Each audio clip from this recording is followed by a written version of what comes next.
mais uma vez, seja bem-vindo.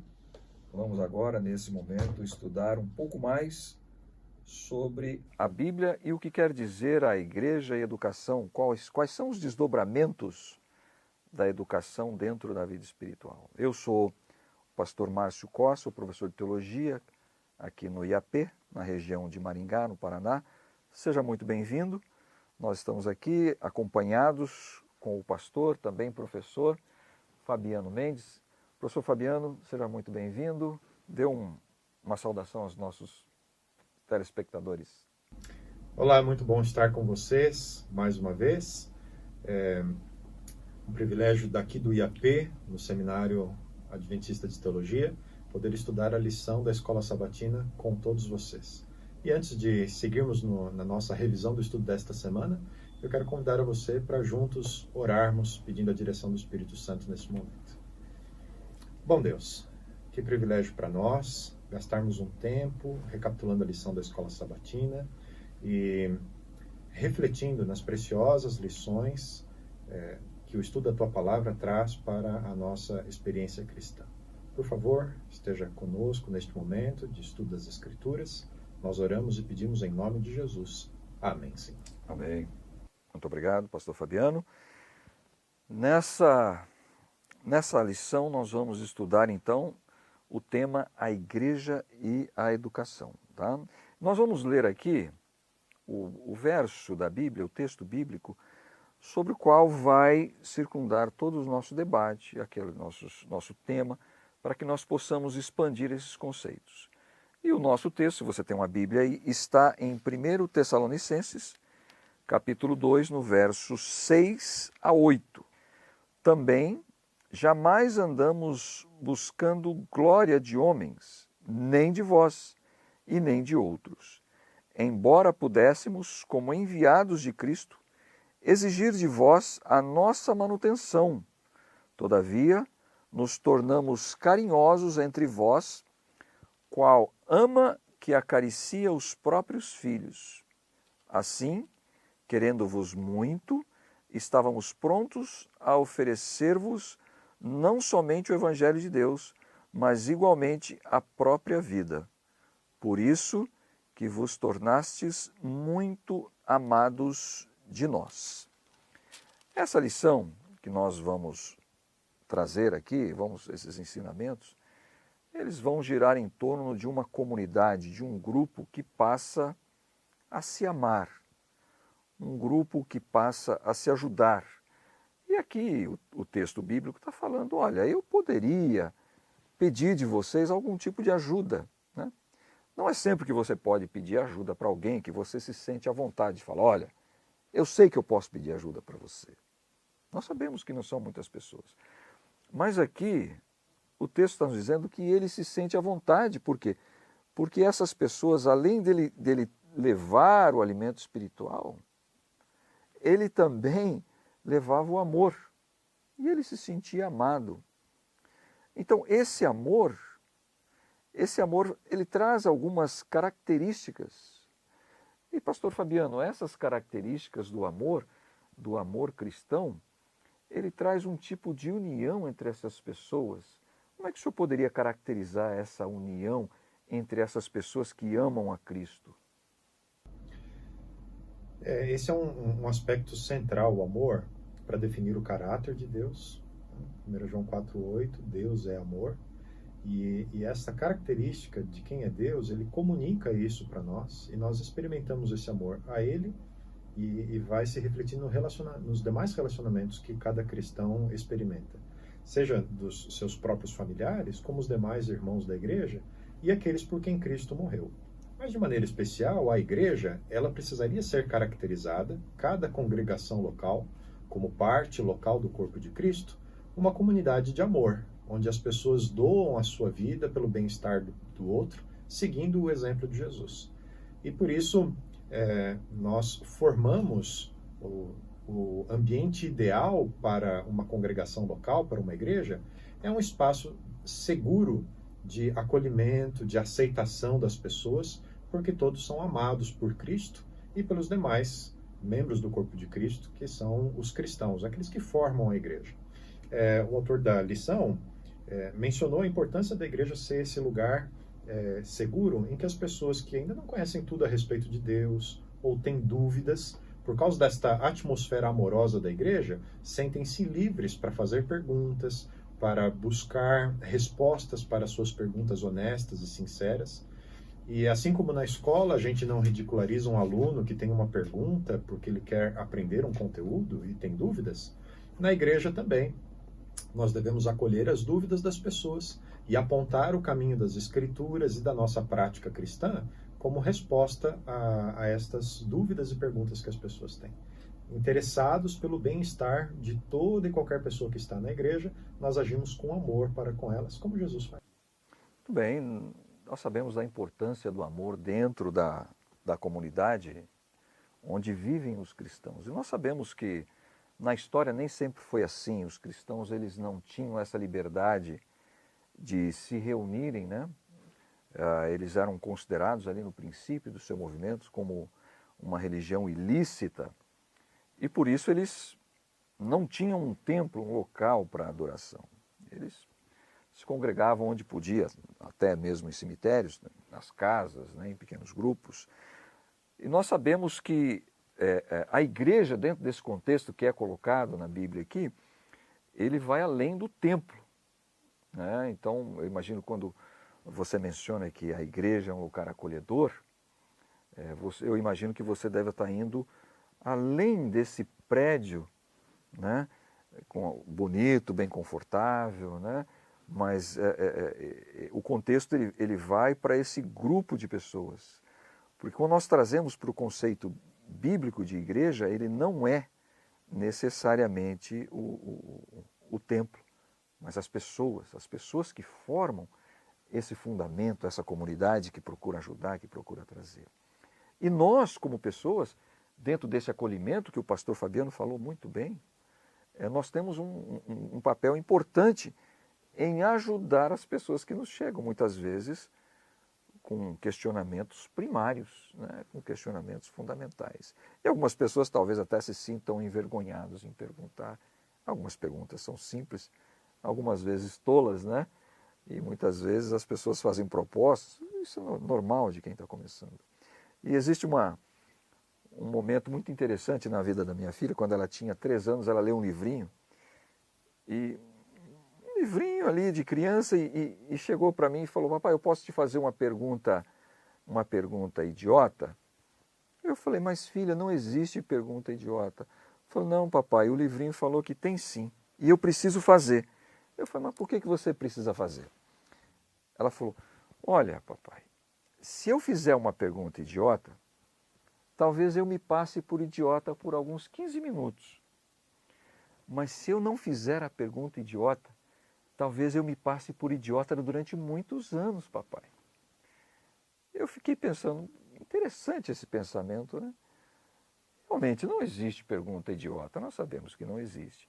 Mas algumas vezes, algumas perguntas são mais elementares. E nós, como cristãos, mesmo nos questionamentos elementares, nós devemos ter esse acolhimento.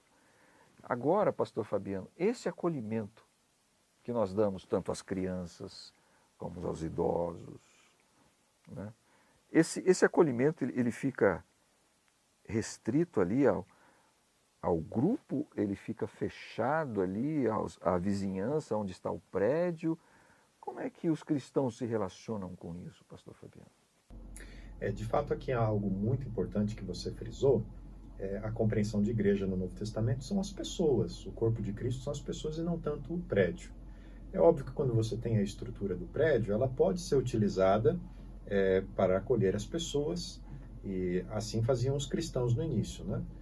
O templo havia alcançado o seu propósito com a morte de Jesus, e as primeiras reuniões dos cristãos se utilizava o pátio do templo, mas principalmente as casas. Então é um ambiente doméstico, de intimidade, muito familiar. E essa característica do relacionamento desses primeiros cristãos fazia um eco às palavras de Jesus em João 13, né? Nisto reconhecereis todos que são os meus discípulos.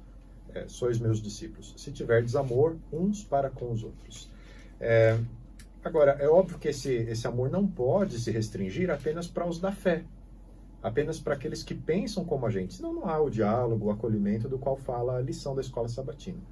E o autor da lição traz uma história, uma parábola proposta por Jesus, que é a do bom samaritano. E ali Jesus contrasta algumas atitudes. O homem que caiu em desgraça na mão dos assaltantes, ele vai ter ali, naquela situação de necessitar de ajuda, 2 religiosos passam por ele, um sacerdote e um levita. E nenhum dos 2 religiosos oferecem uma religião prática de amor por aquela pessoa que está ali à beira da morte. As preocupações ritualísticas os impediram de ser pessoas amorosas como Deus é amor. E aí o detalhe da história que surpreende a todos. Jesus poderia ter ido naturalmente pela sequência, em vez de religiosos, alguém do povo judeu, né? Uma pessoa simples do povo, mais do povo escolhido, seria o herói da história e ofereceria a um compatriota o serviço que ele necessitava, expressando amor. Não, Jesus inverte a lógica humana e ele diz que um estrangeiro, considerado inimigo por vários religiosos, né, um samaritano, ele toma a iniciativa de ser amoroso para com um desconhecido judeu que havia sido atacado por criminosos. E aqui Jesus propõe essa base do que é a experiência de amor que ele está propondo, né? Mesmo inimigos podem amar um ao outro. Jesus já havia dito isso lá no Sermão da Montanha, né? Não há mérito nenhum em amar o seu amigo, né? Mas em oferecer amor ao inimigo. Portanto, Pastor Márcio, a comunidade cristã, a igreja, os membros da igreja, devem ser pessoas amorosas com os da fé, mas com os de fora também. A sua semelhança com a história com a filha, eu me lembro, estava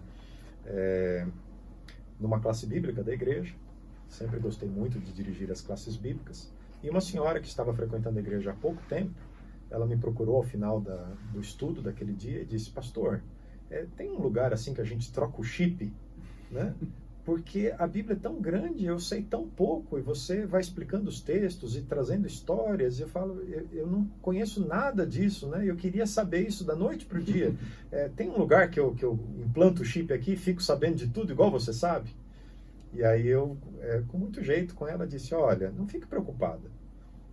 As minhas histórias de ninar, que a minha mãe contava para mim, eram histórias bíblicas. À época tinha, acho que 37, 38 anos, mais ou menos. Eu tinha uma convivência com o texto bíblico, com as histórias da Bíblia, de toda uma vida. Era natural que eu tivesse algumas respostas, embora não tenha todas, né? A gente continua sendo estudante das Escrituras. Mas é óbvio que um adulto que não teve essa oportunidade vai ter muitas dúvidas, conhece muito pouco das histórias da Bíblia. E a gente, com amor, né, e generosidade, a gente vai recontando essas histórias, extraindo as lições, e as pessoas aprendem. E o centro da história bíblica é o amor de um Deus que não tem limites para resgatar os seus filhos perdidos. E essa é uma história bonita de ser contada e que todas as pessoas podem aprender e experimentar o quanto são amadas por Deus por meio desse amor que eles recebem do corpo de Cristo, que é a sua igreja aqui nessa terra. Então, o amor é para todas as pessoas, seja o que conhece muito a Bíblia, o que conhece pouco, aquele que já faz parte da igreja, aquele que ainda não faz. A nossa atitude é uma atitude que deve imitar a atitude de Jesus, conforme ele ilustra com essa parábola. Muito bom. É interessante também, nesse detalhe que o pastor Fabiano está contando, que às vezes umas pessoas que são advogados, médicos, né, chegam na fé e não conhecem nada. Às vezes uma pessoa que muito mais simples, muito mais humilde, tem um conhecimento muito mais elevado, na verdade. Então, talvez ele se sinta até embaraçado em perguntar alguma coisa. Mas perceba que essa parábola que você conta aí do bom samaritano, que Jesus conta, eu queria só expandir um pouco, colocar um contexto. Porque, na verdade, essa parábola é proposta por Jesus mediante a inquisição de um homem da lei. Onde ele pergunta para Jesus o que precisa fazer para ser salvo, né? E Jesus fala assim: escuta, o que você entende? E ele responde corretamente, né, que é o amor a Deus sobre todas as coisas e o próximo ali. E Jesus fala: não, você não está muito longe. Ou seja, o que nós estamos colocando aqui é que aquele homem conhecia bem a doutrina. Conhecia. A teoria da fé. Exatamente. Ele conhecia muito bem, tanto que Jesus falou: não, você não está longe. Você está bem perto.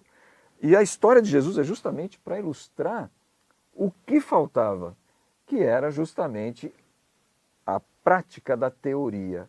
Então, o que ressalta aqui os nossos olhos é que a teoria, o conhecimento, né, o conhecimento bíblico, né, o conhecimento teórico, o conhecimento das leis, dos mandamentos, isso é muito importante.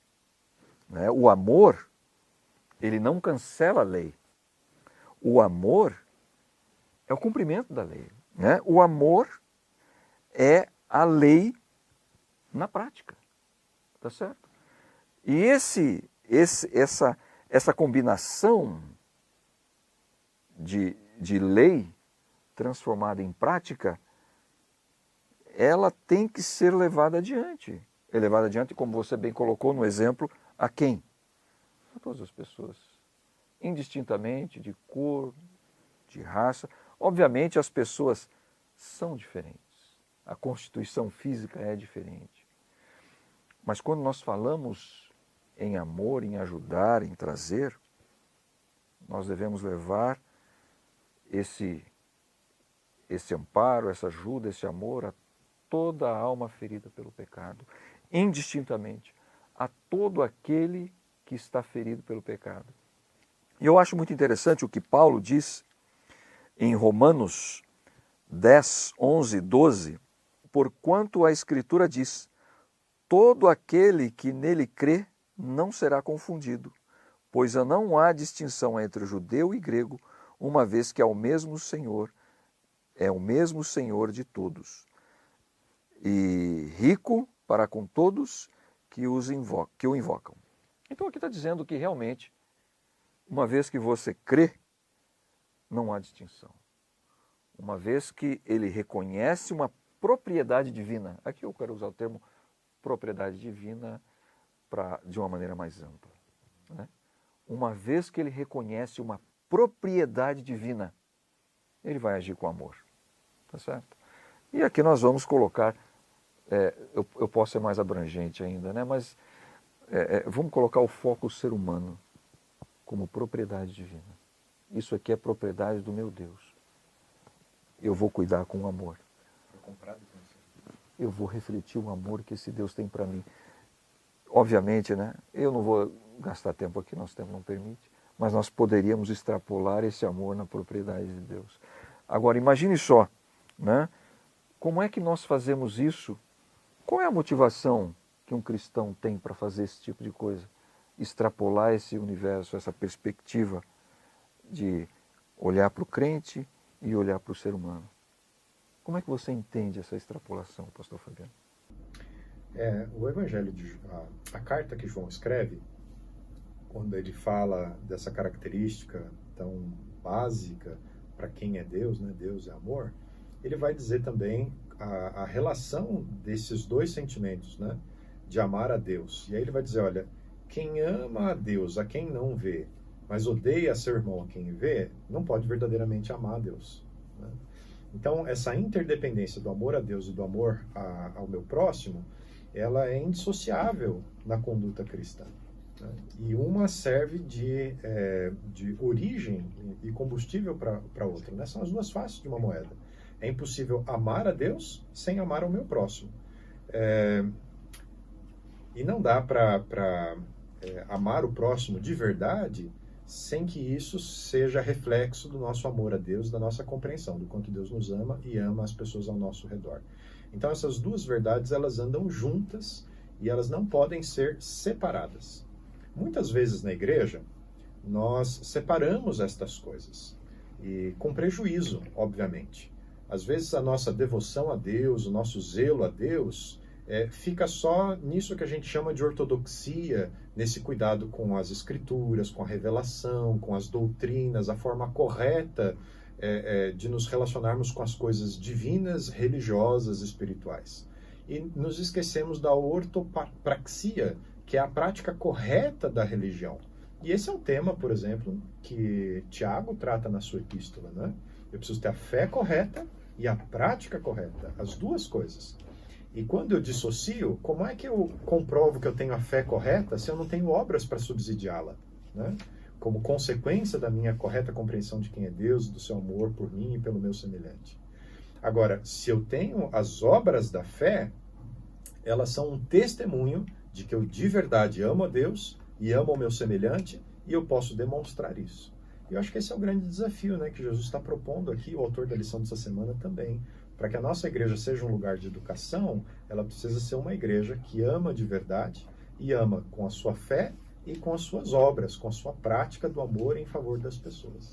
Muito importante isso que o pastor Fabiano está colocando para nós, porque isso representa, viver dessa maneira, representa você ser luz em situações de trevas, né? Porque ainda mais nos tempos atuais em que nós vivemos, né? Onde nós temos tantas complicações, tantas dificuldades, nós vivemos em tempos obscuros, onde nós não sabemos quais são as intenções das pessoas. Essa vida e esse testemunho, no mundo de incertezas, ele traz algumas garantias de que existem elementos sólidos, princípios sólidos, onde uma pessoa pode se fundamentar, onde ela pode trazer um rumo a ser seguido. Porque hoje o que mais as pessoas procuram são exemplos, né? Exemplos tanto na vida cotidiana quanto na vida pessoal, né? E existe uma série de conhecimentos que o cristão possui e que o torna, digamos assim, de certa maneira privilegiado. Por quê? Porque ele tem uma vida, de certa forma, mais equilibrada, né? Ele procura viver uma vida de acordo com as vontades de Deus. E isso, de acordo com o que o pastor Fabiano falou, isso o transforma a luz onde quer que ele vá. Onde ele vá, ele traz um testemunho de um Deus, ele traz um testemunho de uma vida melhor. Agora, todo mundo quer viver melhor, né? Embora algumas pessoas tenham dificuldades, né? Todo mundo quer viver melhor. Agora, esses conhecimentos que uma pessoa precisa adquirir nesse processo de educação, igual a criança, igual o membro que chega, esse processo, ele não é um processo misterioso, porque muitas vezes a pessoa, poxa, mas eu vou conhecer Deus, eu vou conhecer as coisas de Deus, mas não existem muitos mistérios na vida espiritual.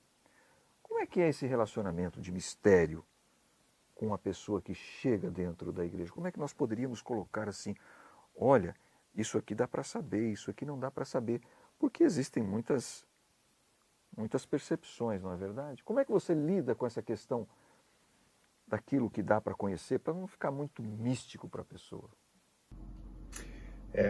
Realmente, as ciências reconhecem, as ciências duras, as ciências exatas, né? As ciências da natureza, elas reconhecem que elas não têm respostas para tudo o que acontece com a humanidade. E há espaço que aí você vai ter que lançar mão de outras ciências, ciências humanas, para conhecer, por exemplo, questões emocionais, psicológicas. E nós precisamos reconhecer também o papel das ciências, da religião, o estudo dessas realidades que são espirituais.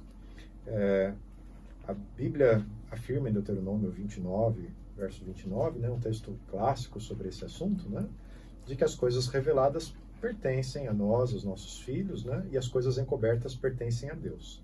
Apesar do texto bíblico, nós o consideramos como uma revelação de Deus, mas nem todas as perguntas são respondidas aqui. Não é um livro destinado a suprir as nossas curiosidades.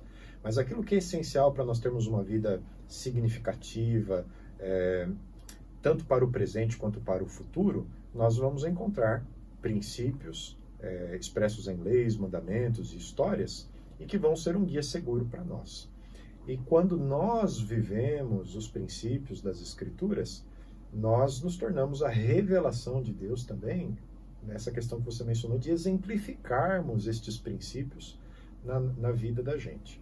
Deixa eu contar uma história para você. Na época em que eu fiz o seminário de teologia, estava fazendo a faculdade de teologia, nós tínhamos alguns colegas que eram solteiros. Eu já fiz o curso casado, eu e minha esposa, e nós constantemente recebíamos os amigos, e alguns deles solteiros, e um ou outro que haviam se convertido e eram os únicos adventistas da família.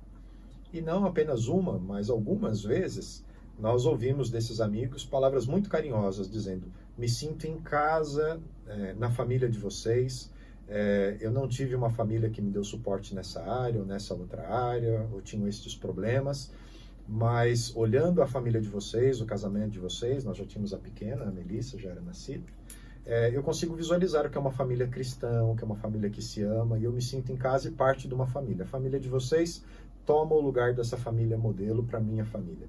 Eu acho que quando Deus nos chama para sermos luz do mundo, sal da terra, porque há essa dicotomia entre aquilo que a gente prega, muitas vezes, e aquilo que a gente vive.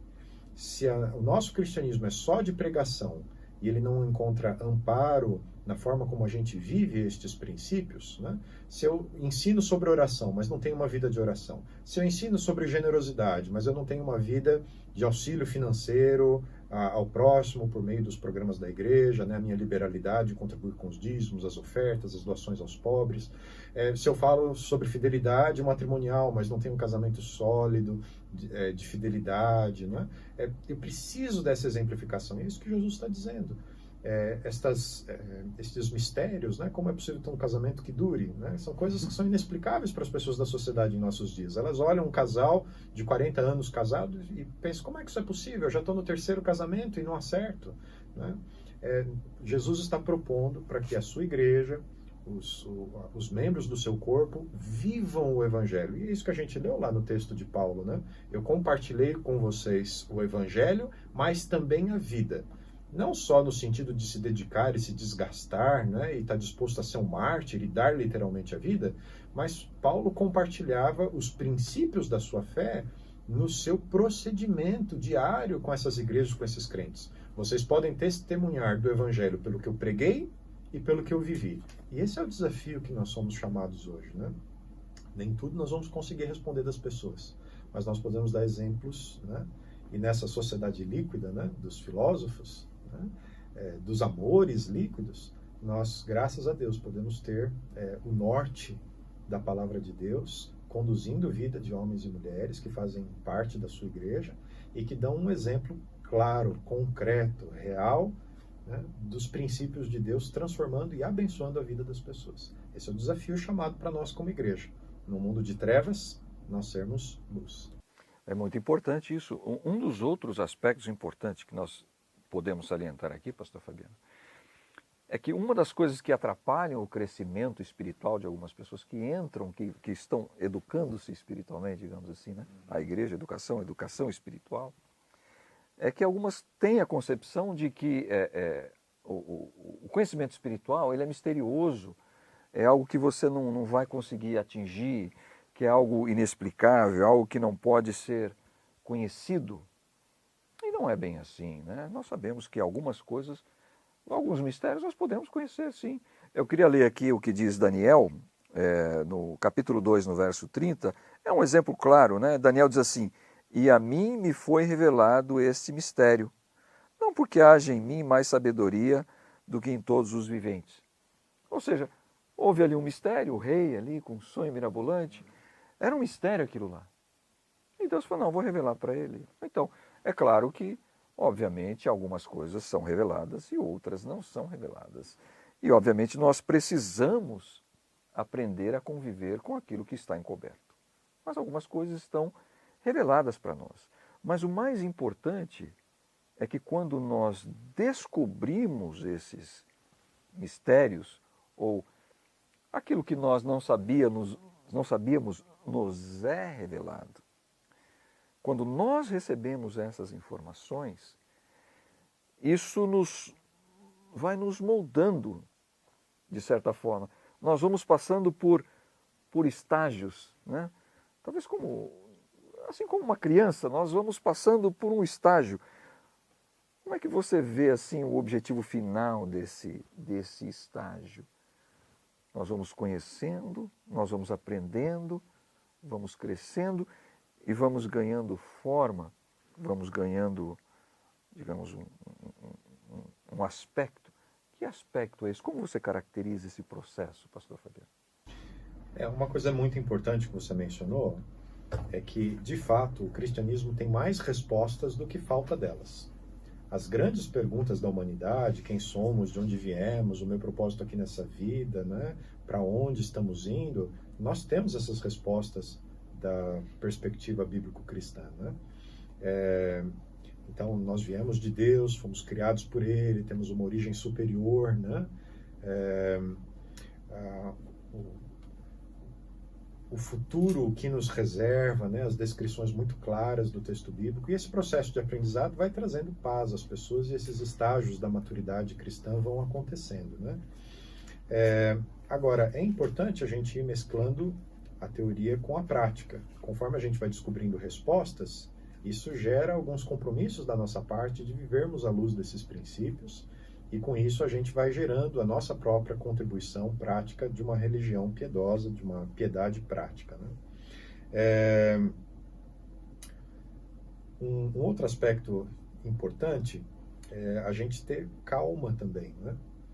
A gente tem que entender que haverão respostas, e as respostas exigem compromissos da nossa parte, mas existe um processo para a gente crescer na vida cristã. Provérbios vai mencionar que a vereda do justo é como a luz da aurora, que vai brilhando mais e mais até ser dia perfeito. Isso tem a ver com toda a compreensão da verdade revelada, mas também com essa prática, né?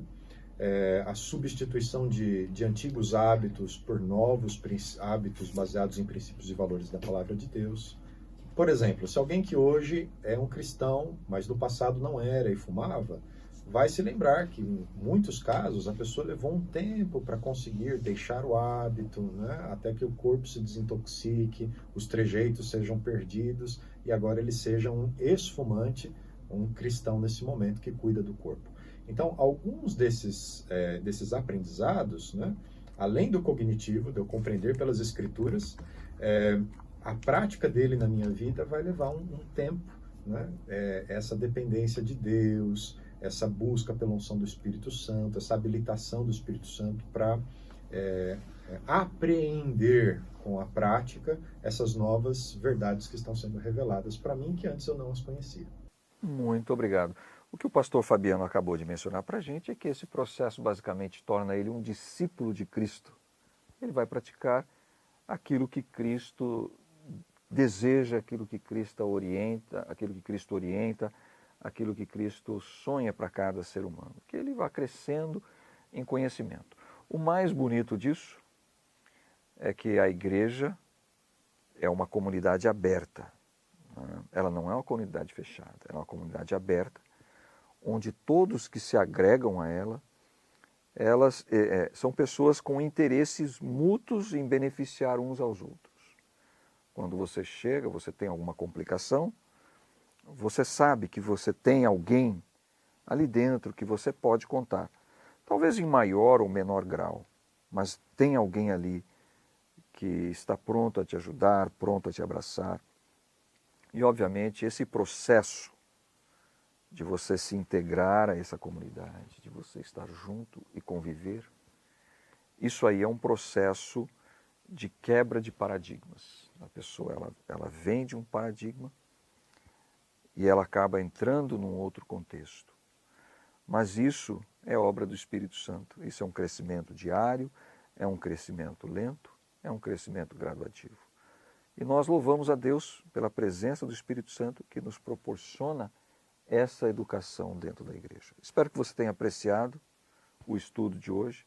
Espero que você tenha um bom sábado, que você desfrute, que você aplique esse amor em meio à sua comunidade cristã, em meio à sua igreja, dentro do templo, fora do templo e em seu bairro onde você vive. Eu gostaria de orar com você nesse momento para encerrar esse estudo que acabamos de realizar. Se você puder, feche seus olhos, curve sua fronte e vamos orar. Querido bom Deus, muito obrigado pelos momentos que aqui passamos estudando, aprendendo, crescemos um pouquinho mais. Muito obrigado pela teoria que conquistamos e suplicamos agora a tua ajuda, a ajuda do teu Santo e Bom Espírito, para que possamos pôr em prática com os nossos irmãos, os nossos colegas, os nossos vizinhos e com aqueles também que não conhecemos que o Senhor colocará em nossas vidas. Muito obrigado por esta oportunidade. Agradecemos e louvamos e bendizemos o teu nome por Cristo Jesus. Amém.